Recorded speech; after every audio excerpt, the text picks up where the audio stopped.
We are coming live from the Champions League final festival fan park, and as you can see, we've got the beautiful Champions League trophy behind us, and I believe we've got a very special guest joining us all the way from England. We've got Anthony Hayes of Charlton Athletic. How are you, Anthony? Good, Ray. Nice to hear from you. Thanks, buddy. Thank you for giving us a few minutes of your time. Now, we're just beaming back to some of our listeners and players back in Australia, and we're just going to do a little bit of a backfill on where we first met. So we met many years ago, and I think, if memory serves me right, it was 2012 maybe, during the UEFA A course. Is that right? Yeah, I think so, yeah. I was thinking about that this morning. Long time ago. Down in Cork most of the time, I think, in Ireland. A long, long time ago. But since our paths went in sort of separate directions. I was at Leicester City at the time, and then ended up over in France at PSG for a little bit, and ended up back in Australia. But since I last seen you, obviously we know you're at Charlton Athletic, but can you just tell us a little bit about your journey on how you got to Charlton Athletic and which way you went? Yeah, so just before I met yourself, Ray, in 2012, I'm obviously from the Republic of Ireland originally. Grew up there, played football there, started my coaching journey there. In 2010, I had a chance to go to America, so I went to America for a year. I met my now wife, then girlfriend in America, and followed her back to London. So when I first met yourself, I was working for Brentford's academy, various roles at the academy. They decided to close their academy in May of 2016. I joined Charlton in June of 2016.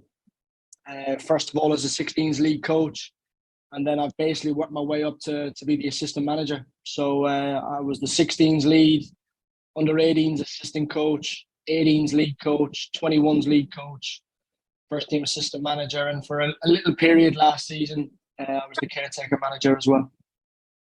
Mate, that's amazing. It's a phenomenal rise. We've been watching you closely over the past couple of years, and we love keeping an eye on a couple of certain teams, and Charlton's been one of them we've been keeping an eye on for the past couple of years, and I'm so glad to see you pushing on with your career, mate. So when are you going to get that job at Manchester United? Are you going to be the head coach eventually? Small steps, Ray, but you have to dream big, eh? You have to dream big.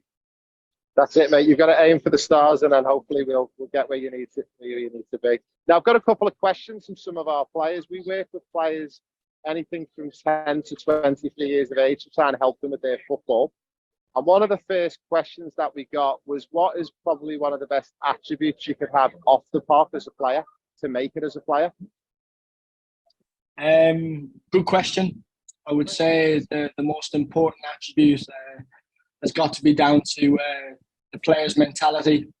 There's a lot of distractions out there for young players, particularly if they're at that level where they're playing full-time football or aspiring to be a professional football player. So it's really important to be dedicated, disciplined, and you do everything right in terms of your nutrition, your hydration, your sleep, which is massively important for recovery, and that will give you the best chance of optimizing your performance on the training pitch. That's amazing, mate. And actually, our next question was around sleep. One of our players is really getting involved with the mum and dad at the moment, and they've read a book on sleep, and they're really getting into it to try and help them and benefit them with their football. And in regards to like Charlton Athletic, how deep do you guys go with the players in regards to sleep? And do you even go down to the level of recording the sleep for each of the players and look at the stats and data and the different levels of REM that they're getting into?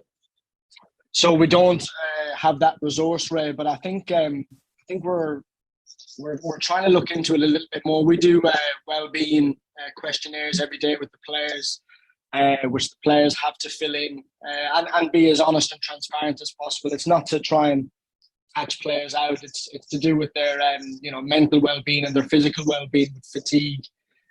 That's physical and mental. In terms of their sleep, a lot of it now can be done through your Apple Watches or kind of watch now. So a lot of the players have taken more of an interest in it.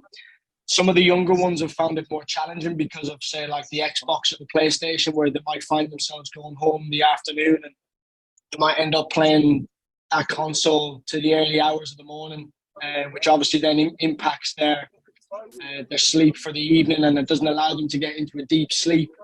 And just little ways we've tried to manage that is to very, very simply give them naps throughout the afternoon when they get home. So little napping strategies to help top up if they haven't had a good night's sleep. Yeah, that's amazing. Now, one of the other questions that we've got as well, Anthony, was around the reason in Australia we have players that have to be kept in their ages. We don't allow them to play up in their age groups.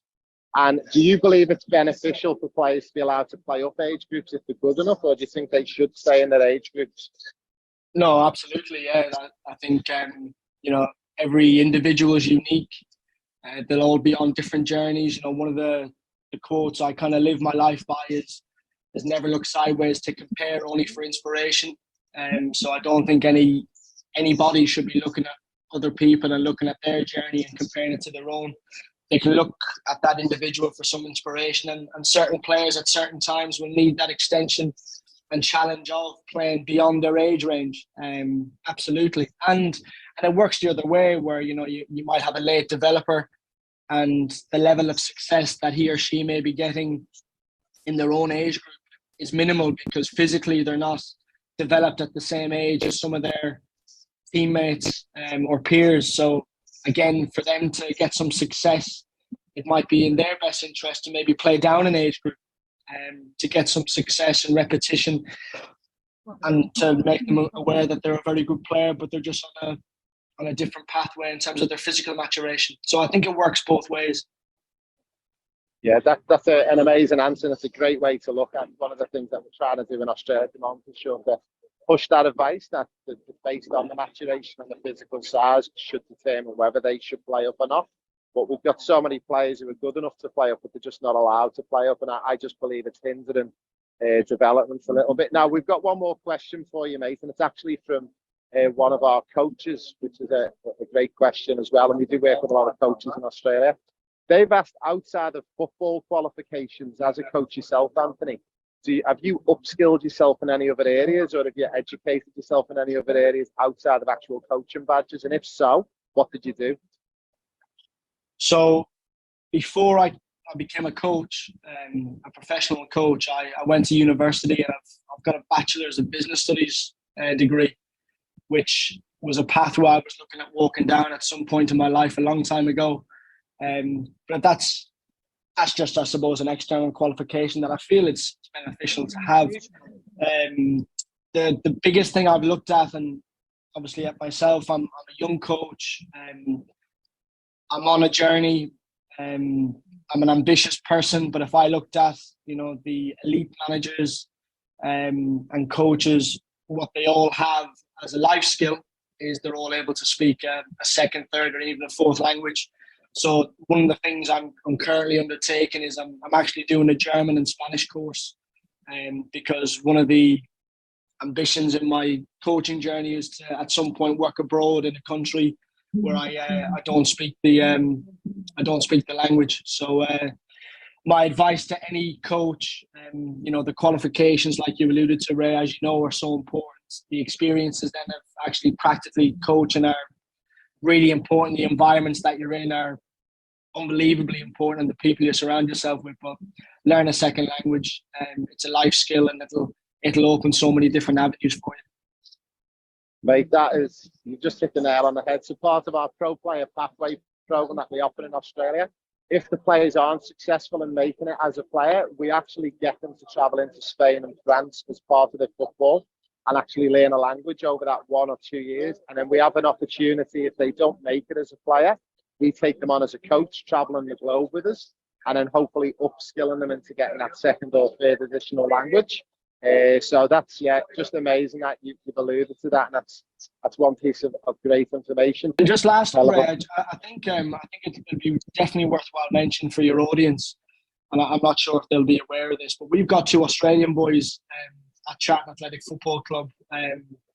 Ashley Brewer is our goalkeeper. He's a 23-year-old Australian boy who came over from Perth when he was 16 years of age. Smashing kid, and I mentioned about mentality and character, and there's no better example in terms of Ashley Brewer and how he conducts himself both on and off the pitch in giving himself the best chance to perform at his maximum levels. And he's pretty much established himself as the number 1 in the second half of last season, which is a wonderful achievement. And we've got another young football player. He's in our under-21s, but he's an Australian under-20 international. His name's Matthew Dench. He's a left back. He was a central midfielder when he first joined, similar to Ashley. He came over when he was 16, again from Perth. Smashing fella, bit of a quiet assassin, wonderful left foot, and he's someone who's made a life-changing adaptation to living in Europe. And both of them are a credit to the country, but also to the people that's looked after them and helped them prepare for that journey. Yeah, it's amazing we finished on that note, mate, because this is one of the areas that I've discovered in Australia. We've got phenomenal athletes. The big problem we've got is at the age of about 13, 14, for some reason, there's a big drop-off. And we've actually discovered why that drop-off's there. And that's our secret that we don't tell anyone, but we're now pulling in more and more players onto our programme. We are going to be over in London in September as well, Anthony, and I've actually reached out because I was aware of the 2 Australian players.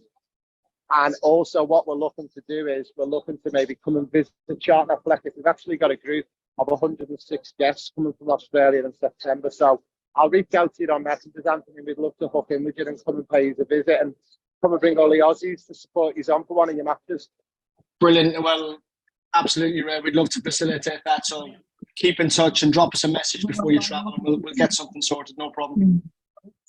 Thanks very much, Anthony. Guys, that's a big thank you to Anthony all the way back in the UK, and thank you from me at Euro Football Star.